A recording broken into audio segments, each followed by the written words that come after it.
मैं एक चीज से स्पष्ट करता हूं, ऑनरेबल चेयरमैन सर ने बोला जो इस सदन के सदस्य नहीं है, कोई भी सदस्य उनके खिलाफ कोई टिप्पणी नहीं करेगा।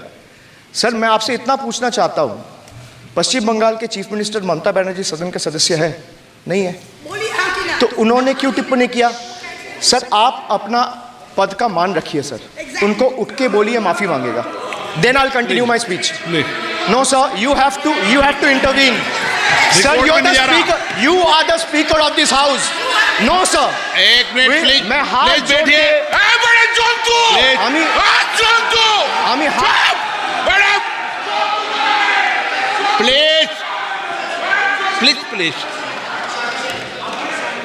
आग्रह करता हूं, विनम्र रूप से मैं आग्रह करता हूं सर, उनको बोलिए आप स्पीकर के नाते, अध्यक्ष के नाते, इस सदन का गरिमा के लिए आप उनको बोलिए उठ के वो माफी मांगेगा। नहीं प्लीज प्लीज, आपको कंटिन्यूस करना है तो करिए, उनका नाम सदन के रिकॉर्ड से निकाल दिया है, नहीं करना है तो आप डायरेक्शन मत दिए कि उनको माफी मंगाई। आप मुझे डायरेक्शन नहीं दे सकते, मैंने उनका नाम निकाल दिया, ऐसे कई बार हुआ है सदन में, पहले निकाल दिया।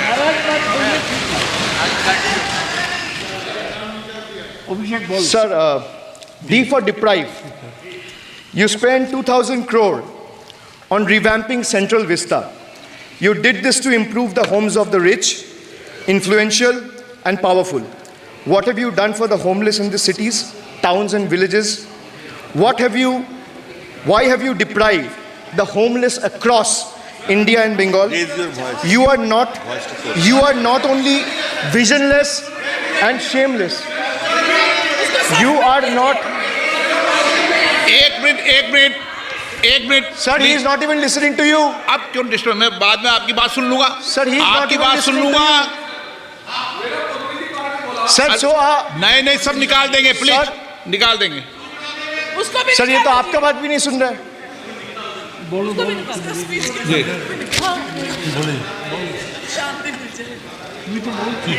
Depriving rural poor, Modi ji की तीसरी बार गरीबों के ऊपर लगातार अत्याचार।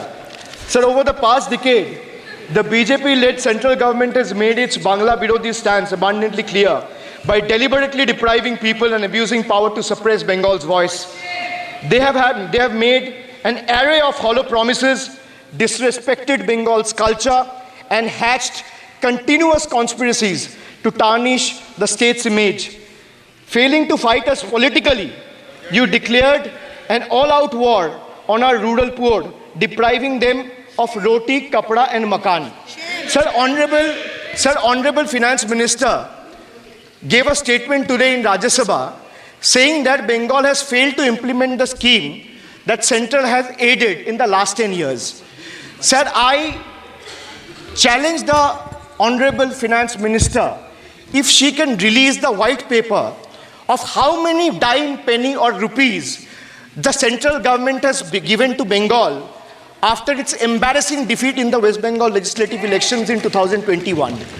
Sir, in the last 3 years, let me put this on record. And sir, मैं कुछ बोलूँगा वो सही हो सकता है, आप उसके टिप्पणी करेंगे वो सही हो सकता है, गलत हो सकता है। सर, कागज तो झूठ नहीं कहता है।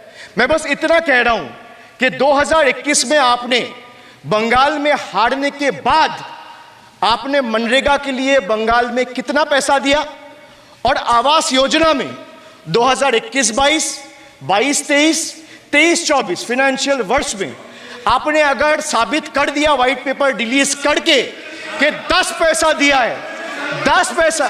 सर देखिए, मैं व्हाइट पेपर मांग रहा हूं, ये चिल्ला रहे, अरे भैया व्हाइट पेपर दे दो, व्हाइट पेपर दे दो, कहानी खत्म।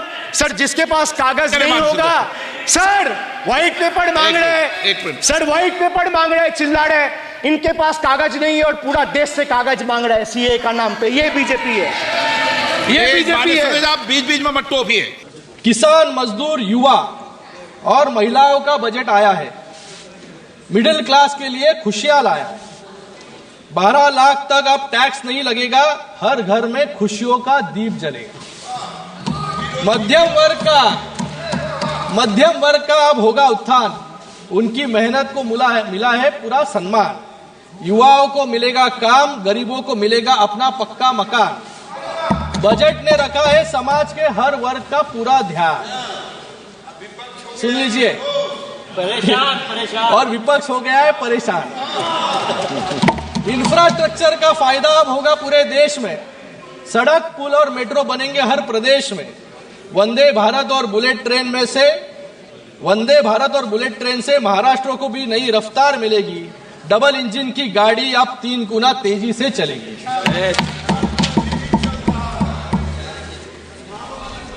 मैं 2020 का वो समय याद करता हूं कि जब वित्त मंत्री जी मुंबई में एक फंक्शन में आई थी, तब के महाराष्ट्र के मुख्यमंत्री कहते थे कि मुझे बजट कुछ समझता नहीं है, फिस्कल डेफिसिट कुछ समझता नहीं है। मैं मेरे बजट का जो भी दूसरे दिन कहना हो तो पहले ही दिन, पहले दिन एक टिप्पणी बना के रख देता हूं बजट आने के पहले। वैसे ही हालत मुझे लगता है कि इस बार विपक्ष की हुई थी। पुराने डायलॉग्स जो है विपक्ष ने रटे हुए थे, प्रैक्टिस किए थे, लेकिन बजट आने के बाद पूरी तरीके से चेकमेट करने का काम निर्मला सीतारमण जी ने विपक्ष को किया। इसलिए जब हम बाहर गए, मकर द्वार पर गए, तो मकर द्वार पर विपक्ष का एक भी सांसद जो है वहां पर बाइट देते हुए दिखा नहीं, क्योंकि अभी क्या कहेंगे, क्योंकि बजट में इतना कुछ दे चुका है, तो आज विपक्ष जाकर क्या आलोचना करेंगे। ये सही परिस्थिति बता रहा हूं मैं।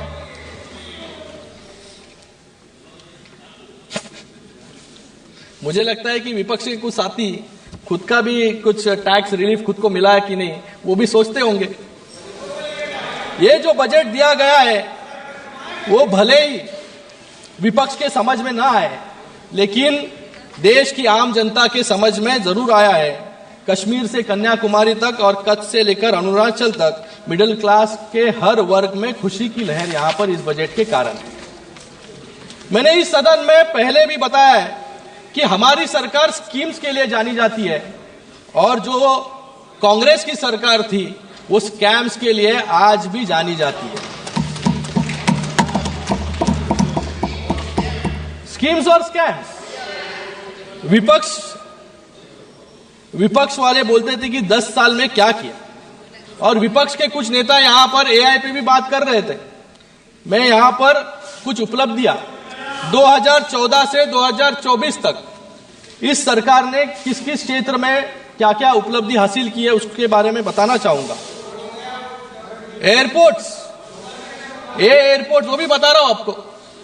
एयरपोर्ट्स 2014 में 74 थे, आज 2024 में 197 हो गए। बी फॉर ब्रॉडबैंड, तब कनेक्शंस 6 करोड़ थे, आज 94 करोड़ ब्रॉडबैंड कनेक्शंस हो गए। सी का कोल प्रोडक्शन 56 मेट्रिक टन था, आज 997 मेट्रिक टन है। डिफेंस बजट 2,24,000 करोड़ था, आज 6,81,000 करोड़ आज है।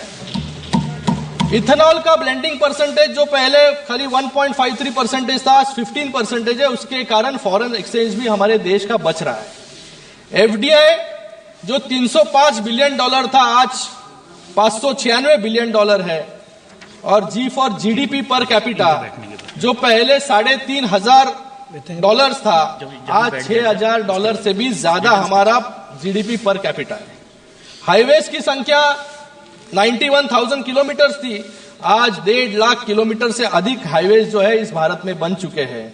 और I for innovation index ranking में हमारा देश पहले 81st रैंक में था, आज 39th रैंक पे है। आधे से ज्यादा जो है रैंकिंग हमारी नजदीक आ चुकी है। और जो आप रोजगार के बारे में बात कर रहे हैं, यहां पर इनोवेशन में स्टार्टअप्स भी आता है। पहले स्टार्टअप्स सिर्फ 340 थे, आज 1.5 लाख स्टार्टअप्स जो है इस देश में है, और सबसे ज्यादा स्टार्टअप्स हमारे महाराष्ट्र में।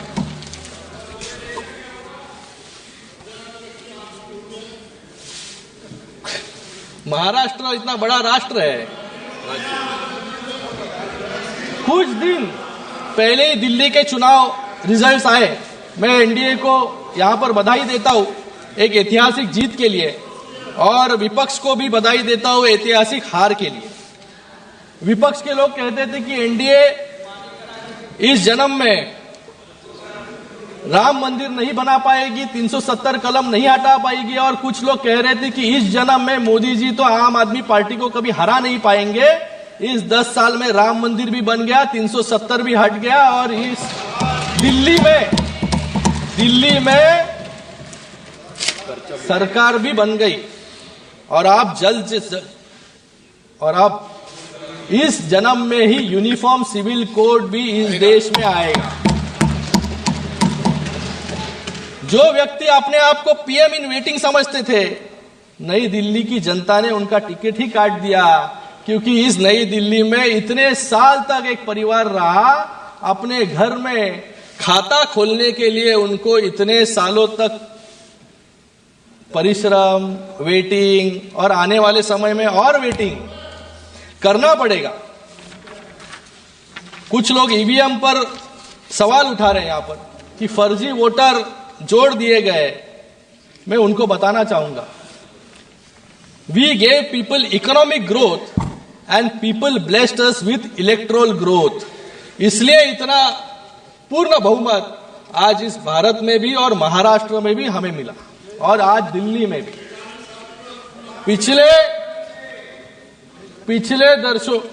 10 वर्षों में सिर्फ इकोनॉमिक इंडिकेटर्स ही नहीं, इलेक्ट्रोल इंडिकेटर्स पर भी हमने रिकॉर्ड स्थापित किए हैं। 2014 में एनडीए की सरकार सिर्फ 7 राज्यों में थी और कांग्रेस की सरकार 13 राज्यों में थी, लेकिन 2025 में आज एनडीए की सरकार 21 राज्यों में है और कांग्रेस की सरकार सिर्फ 4 राज्यों में बची।